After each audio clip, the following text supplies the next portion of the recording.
All right, so this video, super informative, really important that we grasp this concept because this is the key to deciphering the unknown spectra, basically, or deciphering the structure of a compound in an NMR. Now, proton NMR had spin-spin coupling is what we're going to be discussing, and so far what we've been doing is discussing NMR almost like in a superficial manner, just I guess it would be more like laying out the foundation. Now that we have an idea as to where these, what peaks might show up. So for example, we have inequivalent and equivalent protons that are going to show up equivalent, have the same proton resonance or peak. Inequivalent protons have different peaks. So we know how many proton resonances we should see based off of the chemical structure. And now what we want to do is or in addition to that, we know approximately where those peaks are going to show up, right? But we've never really discussed how those peaks are going to look, and that's really what spin-spin coupling is all about. What do they look like?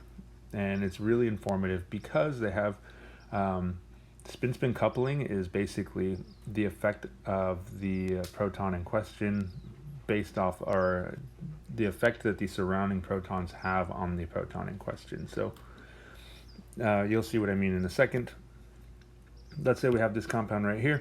We do have two separate protons or inequivalent protons that I've indicated. And so I do want to remind you, so we can have two resonances, two peaks, or two signals, however you want to call it. These are all the same. I'll typically refer to them as resonances. So we do have a proton resonance for the blue and the red, as indicated below. Now, what you want to pay attention to is, so this is the blue proton corresponding to this guy right here. Notice that blue proton is bound to a carbon with two very electronegative bromine atoms on there, and so that's going to create a very large delta positive on the carbon, which ultimately affects that hydrogen, right? And so that hydrogen has it doesn't have a very much electron density around it, and so it's very de-shielded, and it has a very large downfield shift, as we might refer to it. And so the red proton, same idea, but those two hydrogens are bound to a carbon that's got only one bromine on it, but it is adjacent to another carbon with two bromines on it. So those actually are pretty downfield as well. As you can see, they're around 4 ppm, while the other one was around like a little over 5.5 ppm, right? And so that's the first thing we might notice. But the next thing we might notice when looking more closely, so this peak right here, for example, you can't really tell that it's not as obvious that it's split up into multiple peaks, but when looking more closely, you can see that it is something we would call a doublet, meaning there's two peaks of equal height side by side, and then the other one is a triplet, meaning there's 1, 2, 3 peaks. Okay, so 1, 2 is a doublet, 3 is a triplet. Now, this is basically an example of spin-spin coupling, and so we have absorbing protons, and then those absorbing protons are basically the ones that give us the peak, such as this one and this one. Well, that was bad. Let's fix that. Whoop. And the adjacent protons are in turn affecting it. Okay. Now they are only able to affect the bonds. The adjacent protons can only affect protons that are within 3 bonds. Okay. So must be within 3 bonds to couple, or result in spin-spin coupling.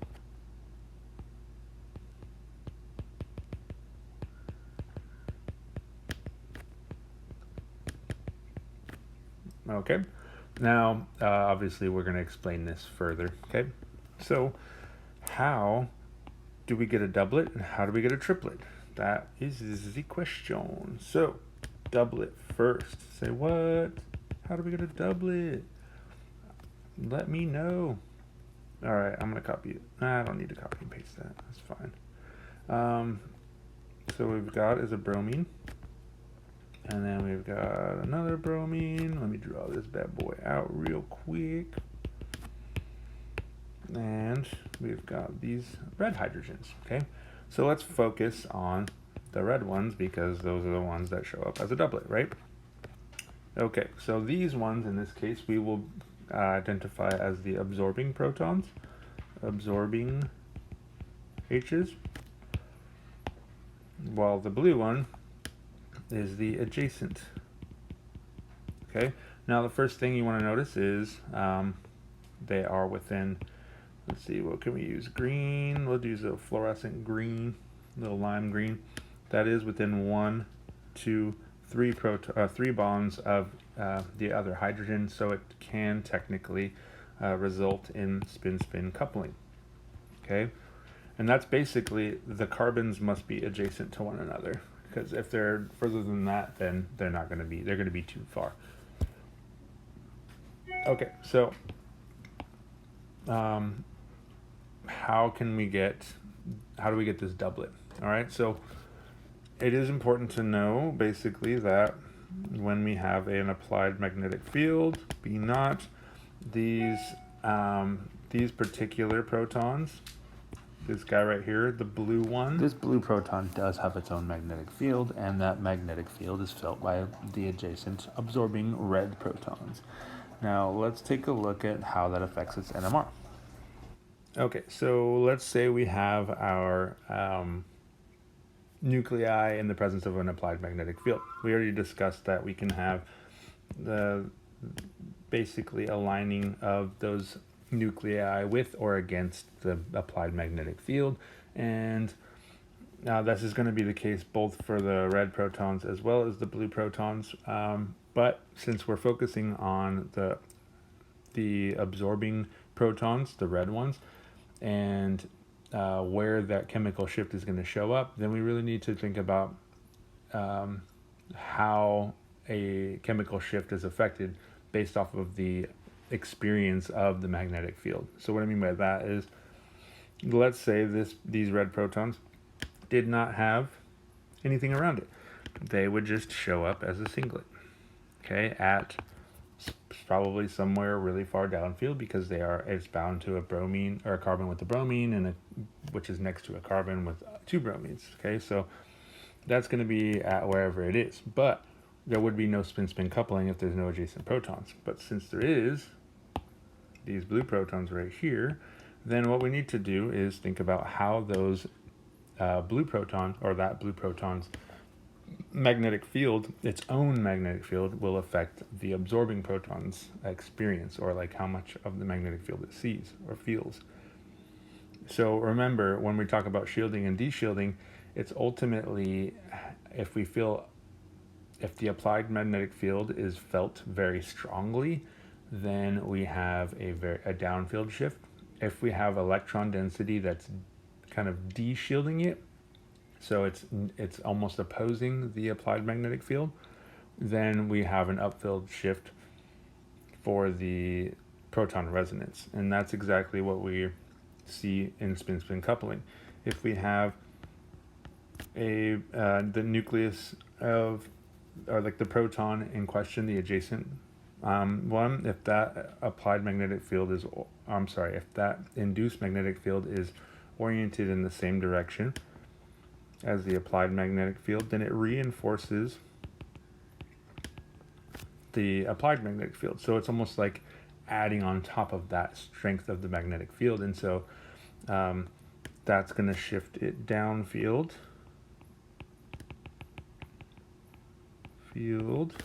And there is another scenario where that induced magnetic field is actually opposes the applied magnetic field, and that's going to force an upfield shift. Okay, so now what happens is, since we have 2 separate magnetic fields that the red proton is experiencing, that means we're going to have essentially 2 separate peaks. one that is downfield and one that is upfield. Okay, and that's where the doublet comes from. It just comes from the statistical probability of the orientation of the nuclei surrounding it. Okay, so we only have two possibilities because we have one proton. It can be an up and a down, and that's it. Okay, that means let me write it in black. So if we have one adjacent proton, then it goes to a doublet. So if one adjacent hydrogen atom then goes to a doublet. Okay. Now, another thing that I want to point out is the distance between these two is called the coupling constant. Coupling constant, and that is abbreviated as an italicized J, and it's basically the difference between the two frequencies that the red protons absorb. Okay, and that's reported in hertz. Okay, so difference between frequencies. We also have reported in hertz. Okay, remember the proton NMR is in ppm, but the magnet is discussed in megahertz, and it's a what's it called? I lost it, but it's a unit of frequency. Sorry, but a brain fart there for you. Now that's basically how we get a doublet. So what about that triplet though? Well, let's draw this guy out again.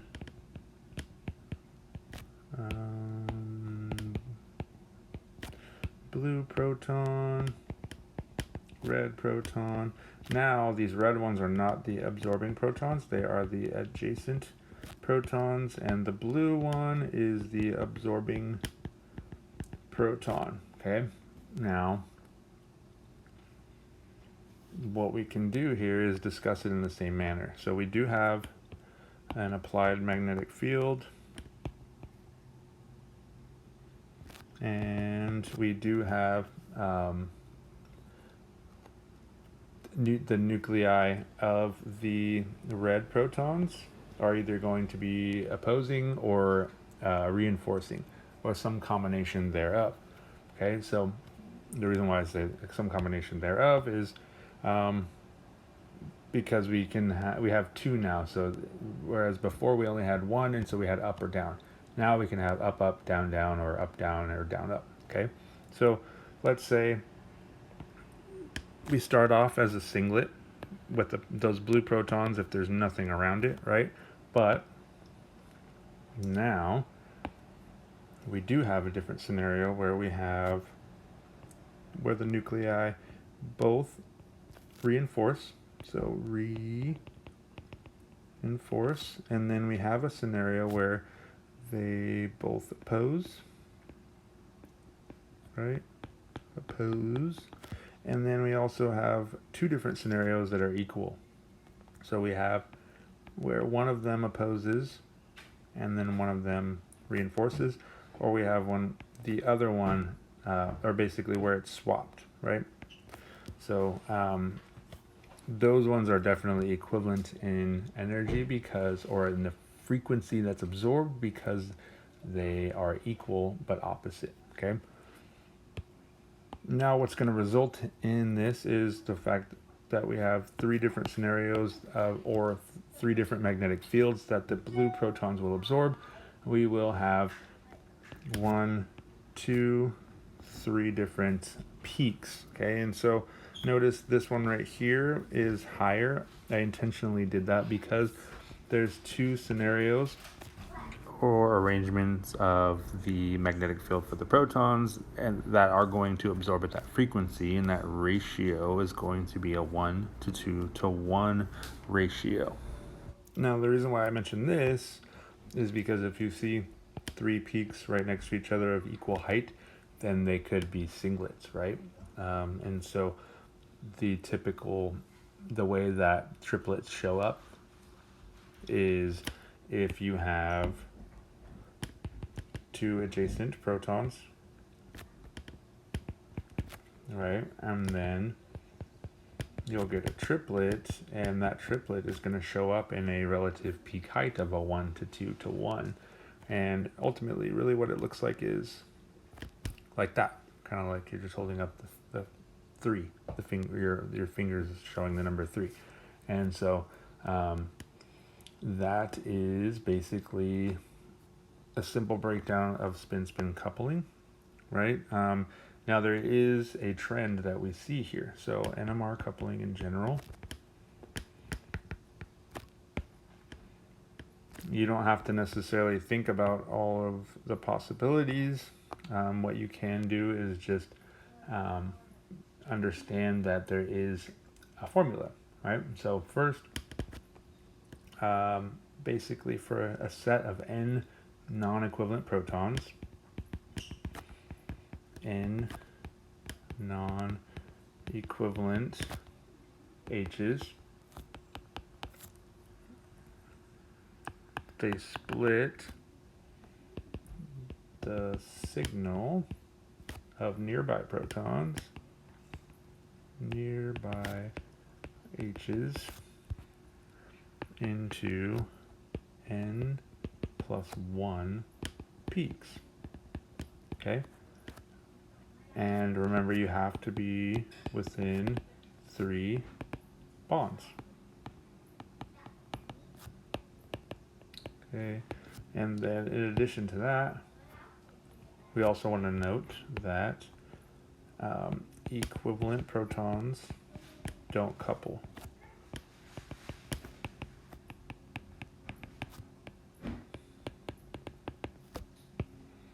Okay, that's really important, and that is to say that, let's say we had this proton and this proton, and then this proton and this proton. Since these, whoa, it's not recording it. These protons are equivalent because we have that symmetry plane here. If we were going to just draw this terrible symmetry plane, since these are equivalent to one another, they will not couple with each other. They will only couple with the adjacent protons. Okay. And what that means is if we apply the rule of n plus 1, then the red peak, let's say we started out as a singlet because that's kind of how we were explaining it before. If we do the n plus 1, that means there are 3 adjacent ones plus 1 equals 4 peaks for the red. So it's basically going to split up into 1, 2, 3, 4. These are arrows, and this corresponds to both of these protons. And so going back to integration, if you were going to do the integral under these peaks, it would correspond to 4 protons. And then now if we wanted to look at these ones, what we would see is if we apply the rule for n plus 1, we would have those 3 protons are only within 4 bonds of the 2 red ones, and so it's 2 plus 1 equals 3, and that means that we have a triplet. Okay, so we got 1, 2, 3, and again the area under these peaks is going to be equivalent to this one and this one because the 2 blue protons are also equivalent, and so that would correspond to 6 H's. And this is really it kind of applies the idea that if we looked at this original butane molecule, we would say there's only 2 signals. These are the 2 signals, the 4 peaks and then the 3 peaks, right? To kind of add to that further,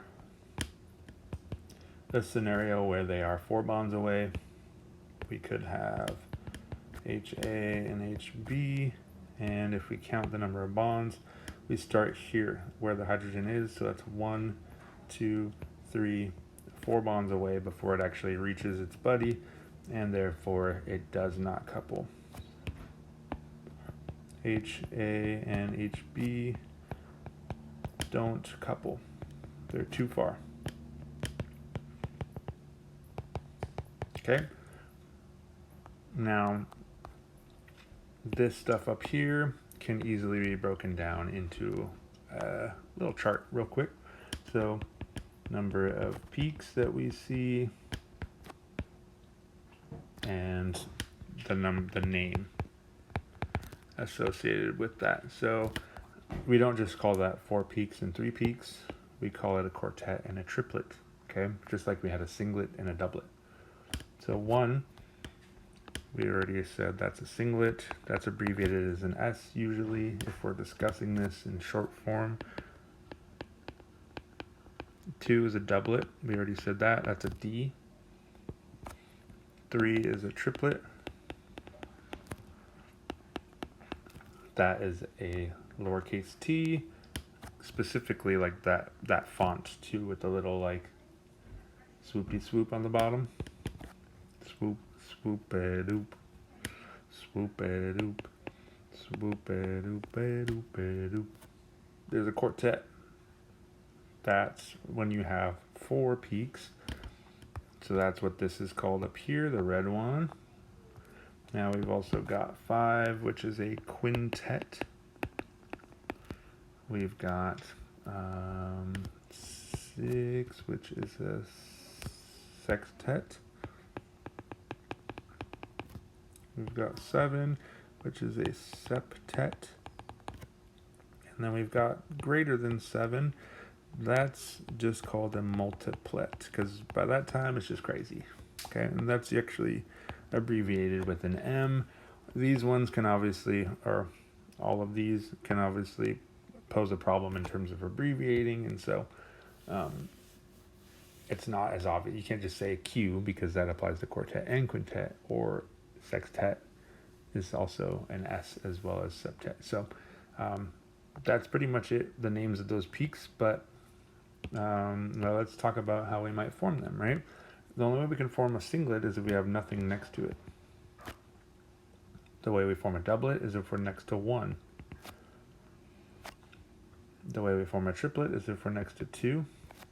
And the way we form a quartet is when we're next to 3. But how the heck can you form a quintet, right? How do you can't be next to 4 protons because the carbon can only have 4 bonds, and at which point it doesn't have an equivalent hydrogens, right? Well, just as we saw up here, you can have 4 equivalent protons, right? And those are on 2 different carbons. And so that's really what we're looking at in terms of forming a quintet. We can have 4, but they're just going to be 2 CH2s. Okay, and from here, it just gets a little bit more complicated, and so that's where we want to go. We want to go to that more complex splitting patterns and how we form like that quintet, sextet, septet, multiplet, etc. Okay, so let's go.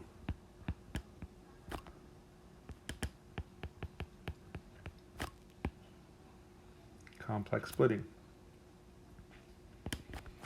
So let's do CH3. Let's do that.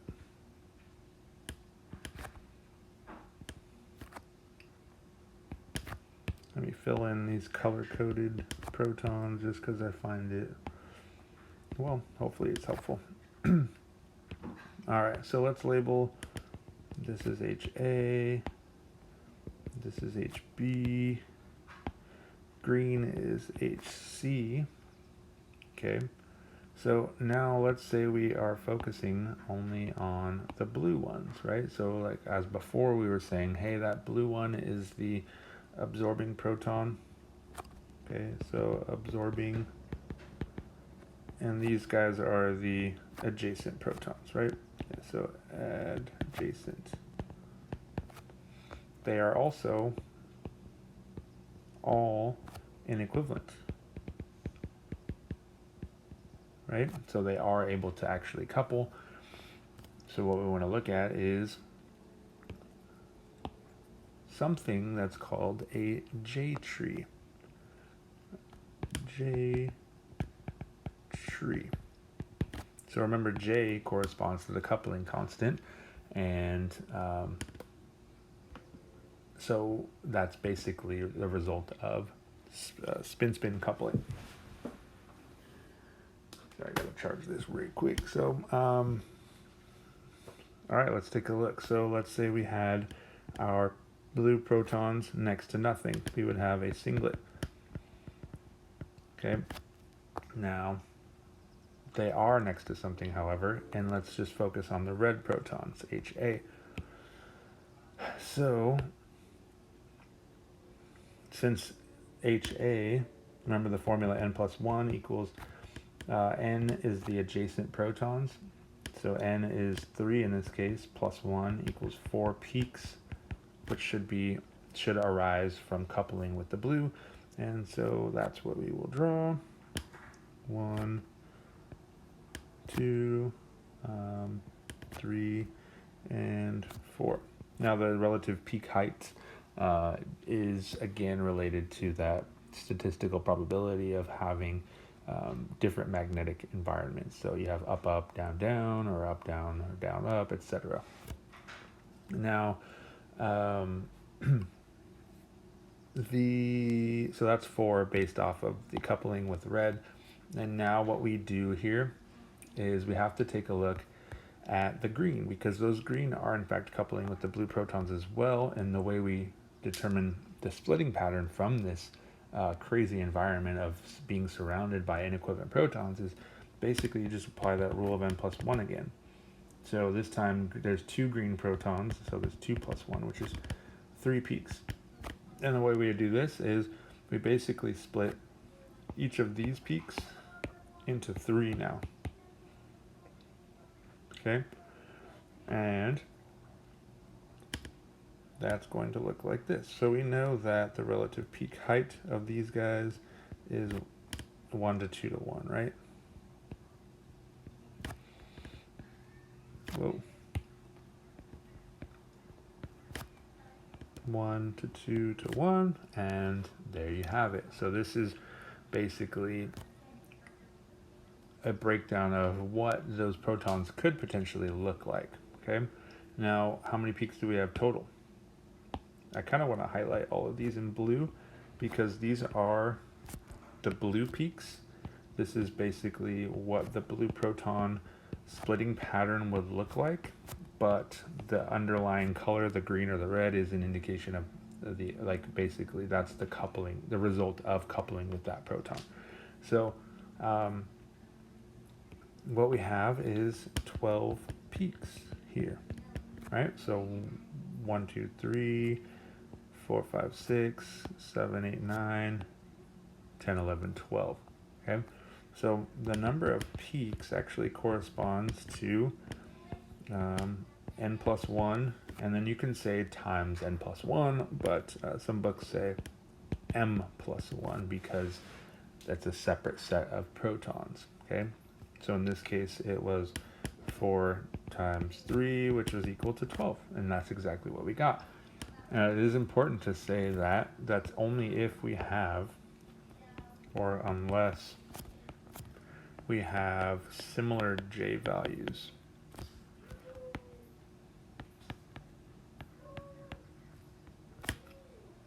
Okay, and the reason why this is important is because you could have coincidental overlap.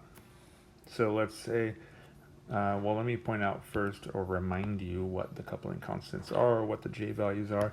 So the difference between these two frequencies, because these peaks are at different frequencies, that is the coupling constant, right? And that's indicated by the value J. Now, since we have proton A and proton B coupling, this would be indicated as a JAB, or small a and b, and that's indicating the coupling constant between protons A and B. Okay, and so that would be some value in hertz. Okay, and now the coupling constant here is the coupling constant between protons B and C, and that also would have some value in hertz. Now, these values can vary quite drastically, and yes, you can have some sort of coincidental overlap. And what I mean by that is, let's say you had a peak like this, and then you had to further split it. Just to make it easier for the discussion, I'm going to split it maybe into like a doublet. So it only splits into 2 peaks, right? So let's say that peak, so here's a doublet, right, as a result of this guy. Now this one also splits into a doublet, but let's say that the hertz or the coupling constants were such that the overlap of, I'm going to draw this one in red, was right here and right here. Okay, and then we would also see that maybe this one right here also overlapped with that one, and then this one right here overlapped with that one and that one. Now what we would have is 2 peaks here, here, and here overlapping, and so what we would have in the end is a peak, or a set of peaks that looks like this, or actually what it would look like is probably like that. Okay, and so that's why 12 peaks is at most it could have 12 peaks, unless we have similar J values resulting in, I would say, coincidental overlap.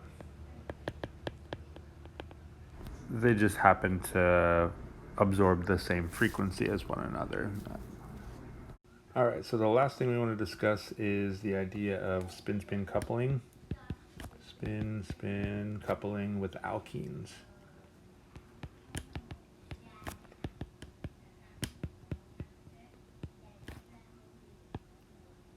Okay, so we could have a variety of different arrangements for protons on an alkene. So what we have is we have an R and R primed. This is termed geminal protons. I'll explain in a second.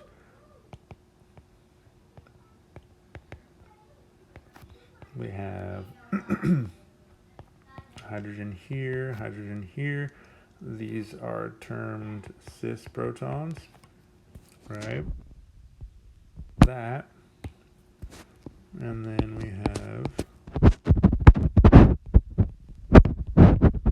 trans protons, trans H's, okay? So let's say we labeled them HA, HB, HA, HB, HA,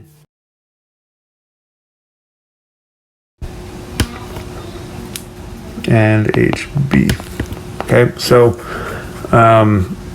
really what we're looking at here is, well, sorry, let me go back to the explanation of this one. So the term geminal is referring to protons that are bound to the same carbon, and it actually comes from, I think it's geminus, which means twin. You can think of like the astrological sign Gemini, and that's literally twins, right? And so that is how you might remember that. Just think of carbon, it's either mommy or daddy carbon, and they got the 2 protons coming off that same person, and so they are the same, they are twinning, and so that's where Gemini comes from. There is another term called vicinal, but we can talk about that kind of thing later when it's relevant. It's not relevant to this particular discussion.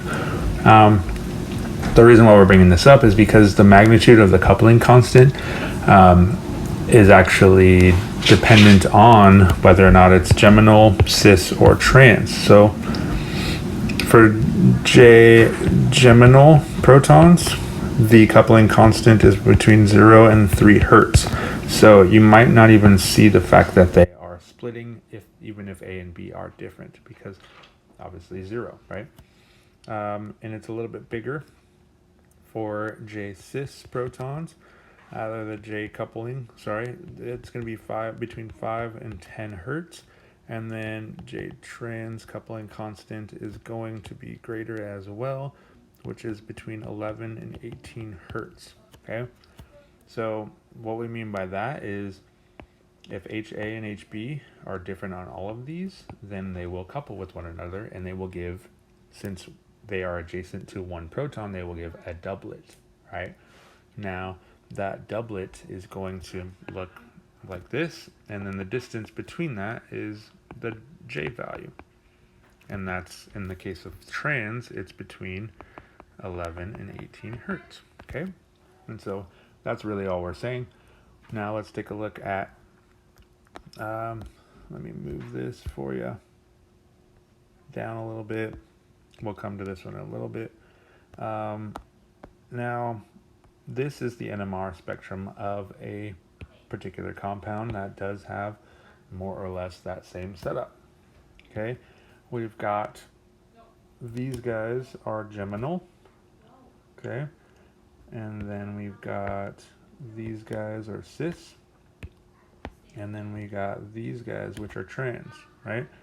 Now this guy's he's all by himself, so he's not even coupling. He's so far away, just whatever, right? And so the reason why this is important to bring up, this is a classic NMR question because it requires you to kind of understand the effect of trans, cis, and geminal protons on an alkene, and you using that information and then the coupling constants associated with those locations, you can actually differentiate between this doublet, and this doublet, even though like they look very similar, right? Well, at least these guys are like super similar, and then this guy is still a doublet of doublets, but I'm sorry, it's two doublets.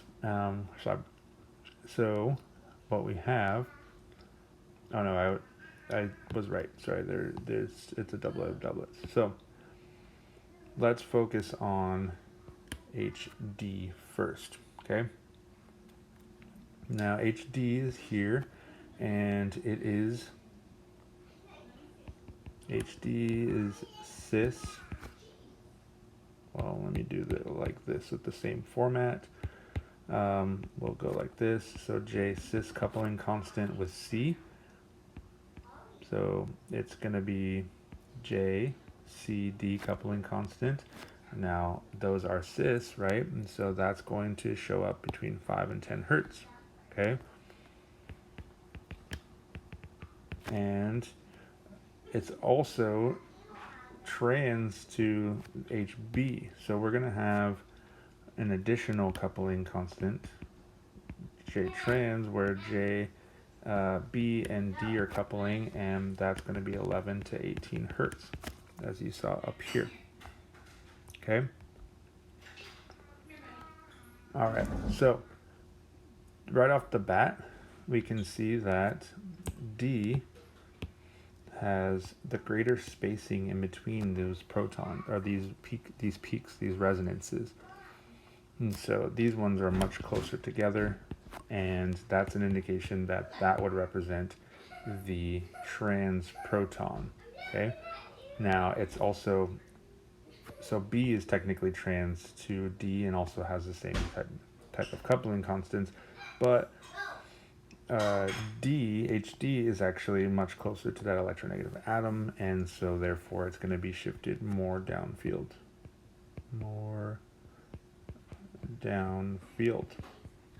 Okay.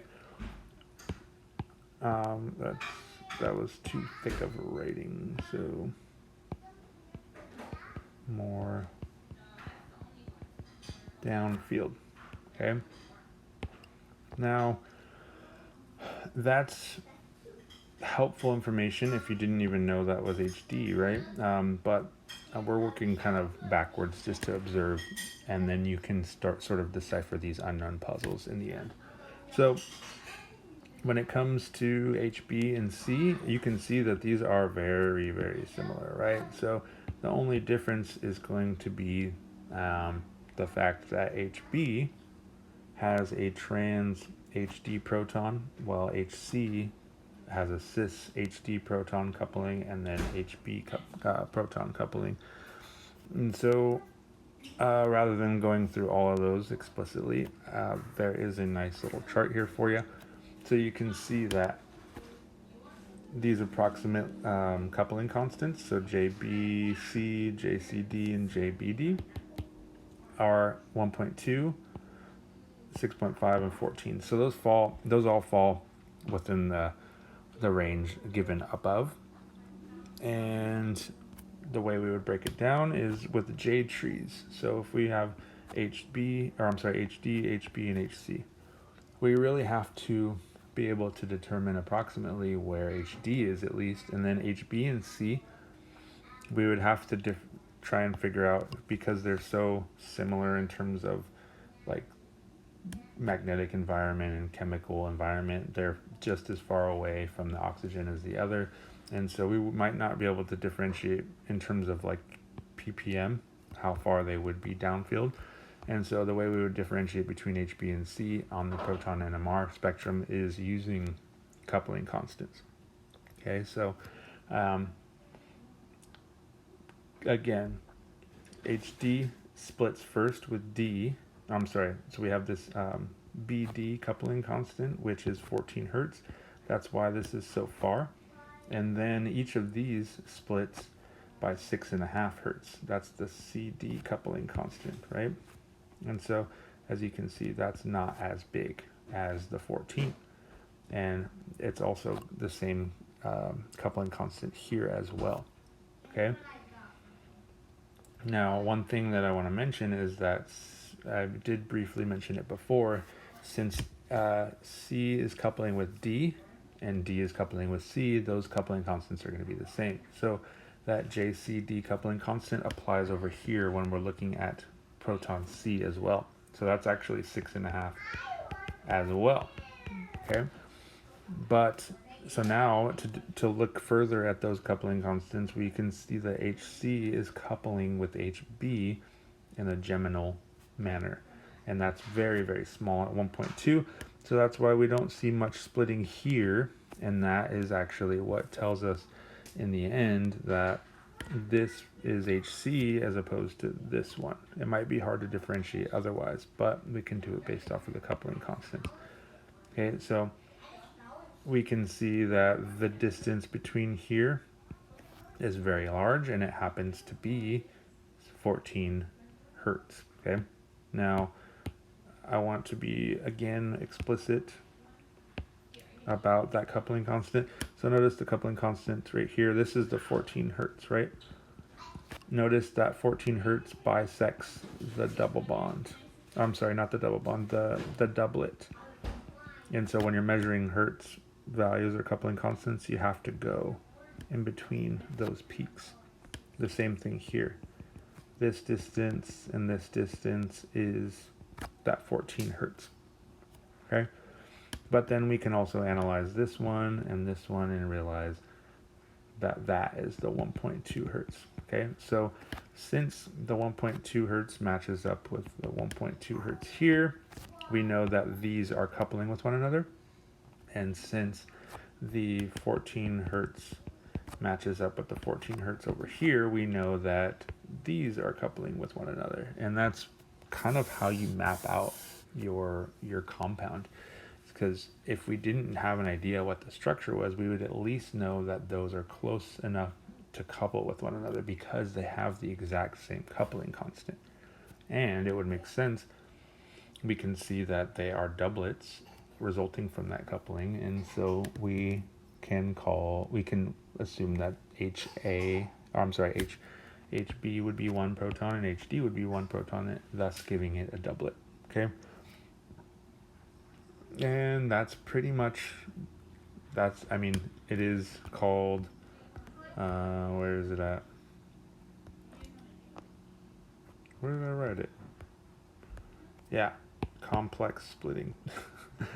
That's because it does get a little tricky when you get to at least the alkenes. I find the alkenes are the trickiest for sure, but that's just going to take practice, okay? So I'm not really expecting you to get it right away. You're definitely going to have to do it more than once, probably watch the video more than once, and then apply it over and over again. And so on that note, let me know if you have any questions, and let's get to practicing, right? All right, to leave you with a fun little joke for majority of the class that are biologists. So a frog telephones the psychic hotline, and his personal psychic advisor tells him, "You're going to meet a beautiful young girl who will want to know everything about you." The frog is thrilled. This is great. Will I meet her at a party? No, says his advisor. In her biology class. Dun dun dun.